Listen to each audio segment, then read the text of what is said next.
Hello everyone, কি অবস্থা সবার? আশা সব অনেক বেশি ভালো আছো। আজকে ভিডিওতে আমি তোমাদেরকে দেখাবো কিভাবে তোমরা অডাসিটির মাধ্যমে নয়েজ রিডাকশন ইউজ করবে।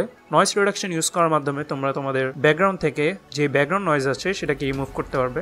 নয়েজ রিডাকশন ইউজ করার জন্য তোমাদেরকে ফার্স্টে তোমাদের রেকর্ডিং অন করতে হবে অ্যান্ড রেকর্ডিংয়ে তোমরা ভয়েস রেকর্ড করার সময় কয়েক সেকেন্ড জাস্ট ব্যাকগ্রাউন্ড নয়েজটাকে রেকর্ড করবা, তখন কোনো কথা বলবা না।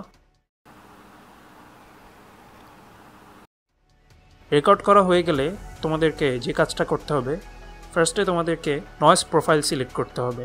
তো তোমরা রেকর্ডিংয়ের যে অংশটুকুতে জাস্ট ব্যাকগ্রাউন্ড নয়েজটা রেকর্ড করেছো সেই অংশটুকুকে ফার্স্টে সিলেক্ট করে নিবা। সিলেক্ট করার পরে তোমাদেরকে এফেক্টে চলে যেতে হবে। এফেক্টে আসার পর তোমরা নয়েজ রিডাকশনে ক্লিক করবা। এরপর এখান থেকে গেট নয়েজ প্রোফাইলে তোমরা ক্লিক করবা। তো তোমাদেরকে এরপর সেকেন্ড স্টেপে যে কাজটা করতে হবে সেটা হচ্ছে কিবোর্ড থেকে Ctrl+A প্রেস করে ফুল যে অডিও ট্র্যাকটা আছে সেটাকে সিলেক্ট করে নিতে হবে।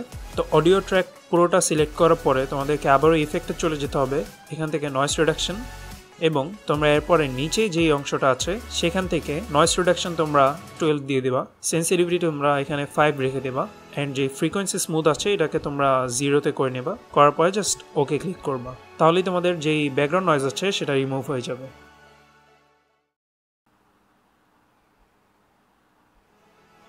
তো যেমনটা তোমরা এখন শুনতেই পাচ্ছ যে আমার ব্যাকগ্রাউন্ড নয়েজ কিন্তু রিমুভ হয়ে গিয়েছে অলরেডি।